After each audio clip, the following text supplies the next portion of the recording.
We're here at the station named after the largest park in New York City, and it's time to do secrets of the 6th line.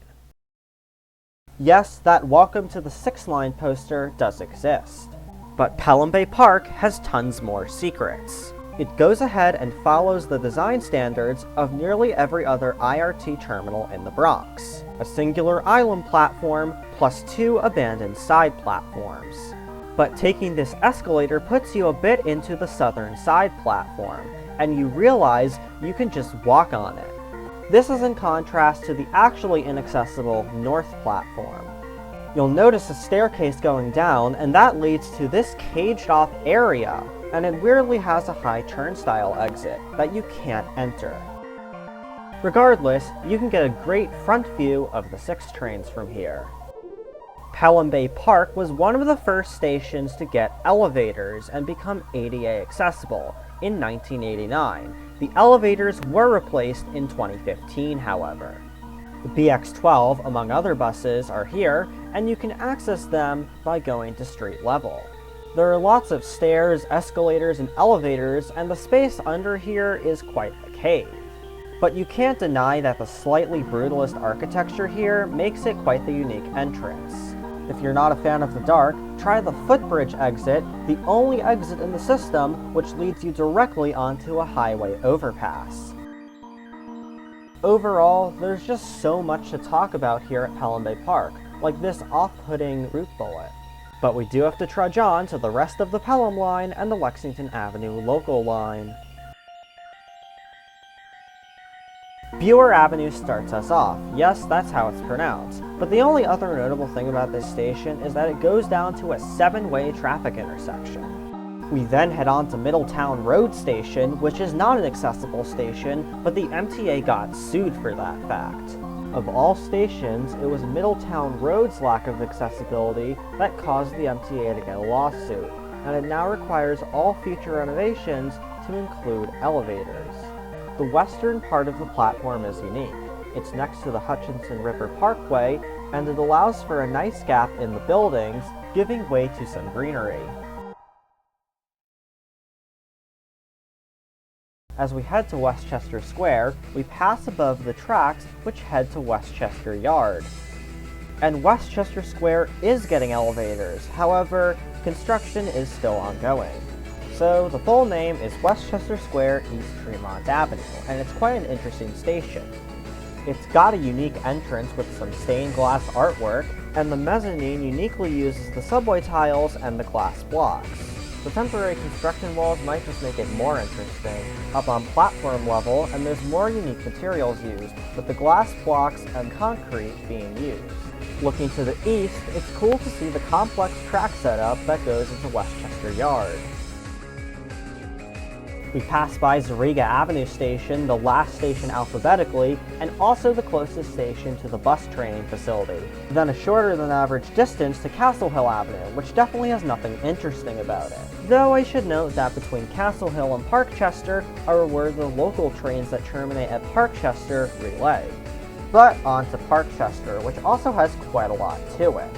First off, it used to have East 177th Street attached to the name. The most things I found on the eastern end of the platform. For one, the southbound track extends a little further east than the center track and the northbound track. There are also 4 of these box things which are actually used to collect and store garbage. And if you're wondering what the inside of those look like, well, it's not that interesting. The mezzanine is probably the best part though. It's very spacious for one, and there's a really nice stained glass artwork here. You get a nice view down below from the stairs, and we exit the station. Parkchester's location is unique, as it's one of the few stations in the system that exits to a roundabout. The Cross Bronx Expressway also runs below this roundabout. You can also see the stained glass window from before, and it's generally a nice spot to watch 6 trains go by. While St. Lawrence Avenue is only notable for briefly acting as a terminal during Parkchester's renovation, we head on to Morrison Avenue Soundview, which has had quite the naming confusion. I made a mistake in the A-Train video by saying that Aqueduct North Conduit was the only station to have a street name without its suffix. Morrison Avenue Soundview and a couple others also fit into this category.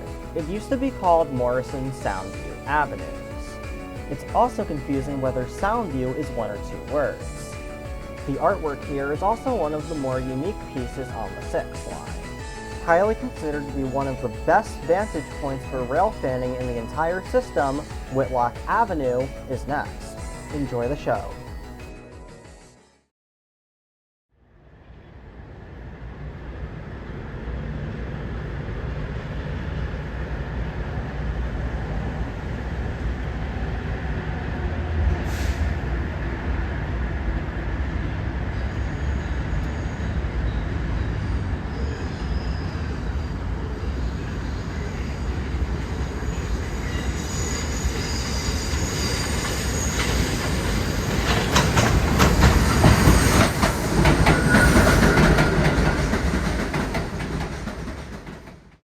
It's the highest station on the 6 line, and for a good reason, as it has to cross over the Bronx River.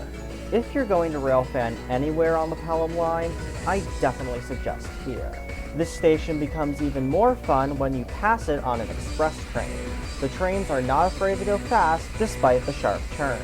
Despite all of this, you might be a little surprised to find out that Whitlock only has one exit, but it's at the fun end of the platform.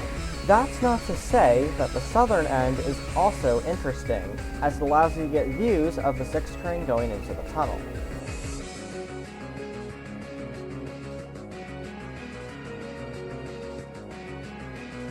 So our next stop is Hunts Point Avenue, an express station and the first underground station. The platforms here are nice and thin, and you'll often see the local and the express train arriving and departing at the same time. But a reminder that doors won't open on both sides here, so don't go to the wrong platform if you're looking to catch the express. Now, the main exit and the only crossover is via this small concourse. However, there's an exit-only exit which you can access from the northbound platform. It has these unique brick walls, and when you head up, you head to one of the most interesting station entrances in the system. For being so unique, it's kind of weird that it's exit only. The section between Hunts Point Avenue and 3rd Avenue 138th Street really isn't interesting. It is just the same station all over again. But there is East 143rd Street St. Mary's Street. As you can see, this station is empty, and it's for a very good reason. It's the least used station, not only on the 6, not only in the Bronx, not only on the IRT, but out of anywhere outside of the Rockaway stations. There isn't even a bus that stops at this station, and there's just no one here.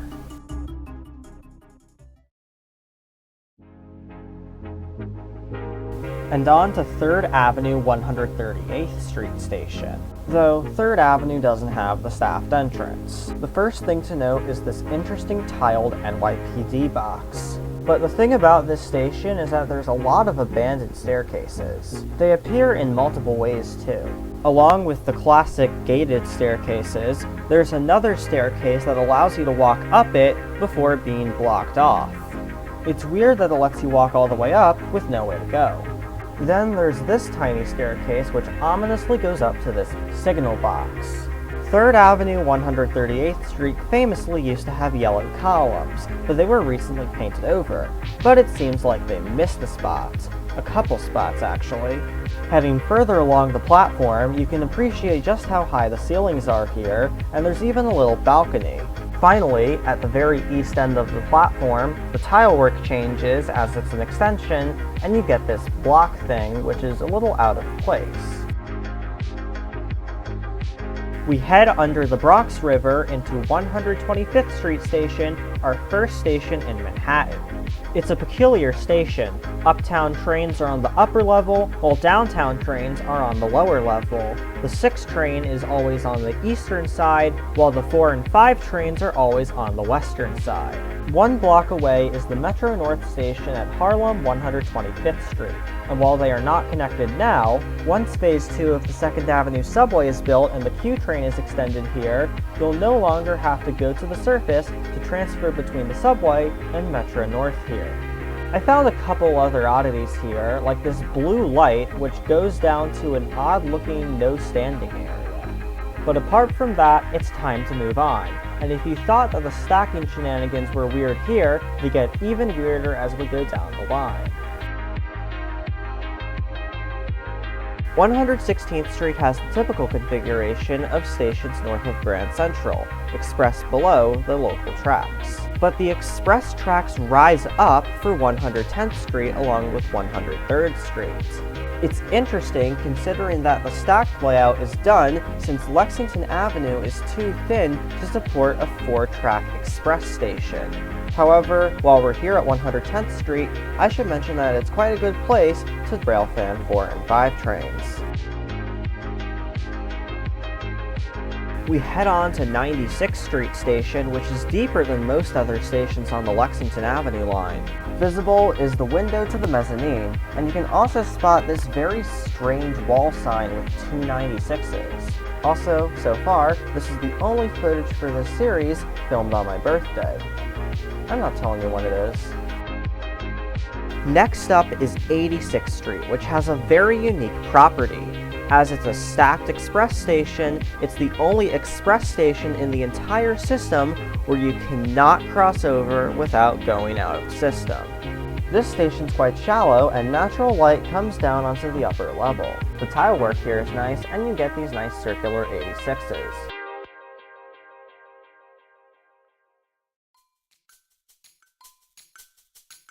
We arrive at 77th Street Station, one of those stations with circular columns. But what's interesting here is that the signs don't face parallel with the tracks. Only one exit here in the middle, and it uses that fun small staircase design.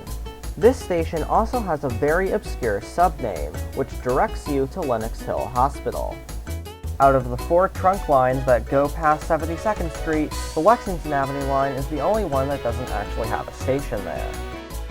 Now we'll talk about 51st Street Station, which has one of my favorite transfers, but we'll get to that later.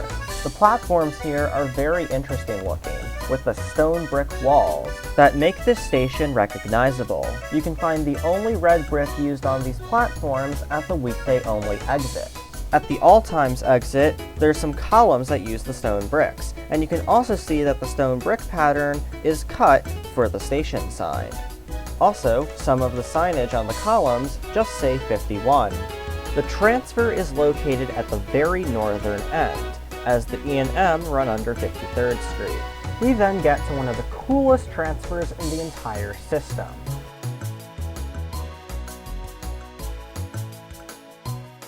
Through the unique glowing root bullets, you can even see remnants of the V train.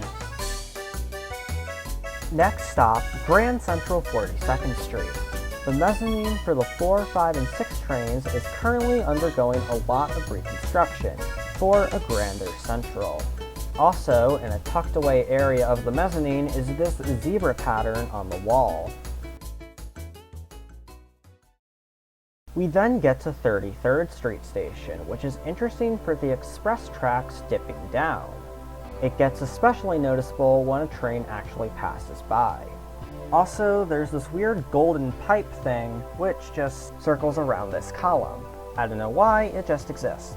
Don't forget to spot the eagles, and then we head on to 28th Street Station. Having gotten the Enhanced Station Initiative renovations, it has those signature features like the leaning benches and the glass walls at the fare control area. More interestingly, instead of using the classic A Division countdown clocks, it instead uses the more modern ones you can find on the 7 train. There's additionally some gold-like tile work here, and there's even this big sign which spells out 28th Street in a bit of an over-dramatic way. There's also this bouquet of flowers. Next is 23rd Street Station, one of the stations where the columns have metal outlines, and it also has this interesting area with a shuttered stand and a Helvetica sign. We'll leave 23rd Street and look out the right window, and you'll see an abandoned station, 18th Street, which was closed due to being too close to 14th Street Union Square. You can still see a lot of it though.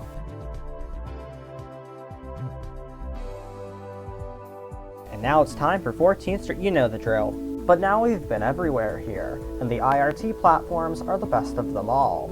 They're some of the most intensely and definitely most famously curved platforms in the system, and to top it all off, they're staggered platforms. This allows for some rather interesting rail fanning opportunities.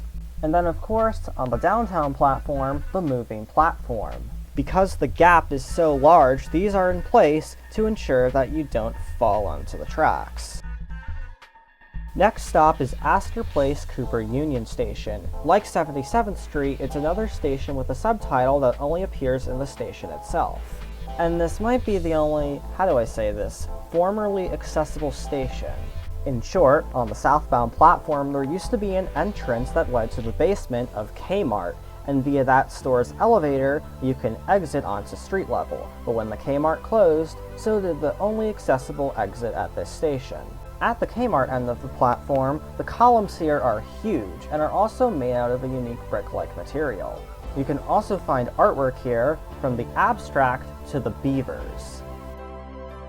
And for the final open station I'll be talking about, Bleecker Street. You used to only be able to transfer to the downtown platform from the 6th Avenue line, but now you can transfer to the uptown platform in the new transfer with the famous hive lighting, one of the most unique art installations in the system. The platform itself is also one of the most interesting aesthetically. There's this intricate dark blue band, and also these huge signs that say Bleecker Street, which look really interesting. And because the uptown platform had to be extended when the transfer opened, you can hop on a northbound train and see the abandoned portion of the platform.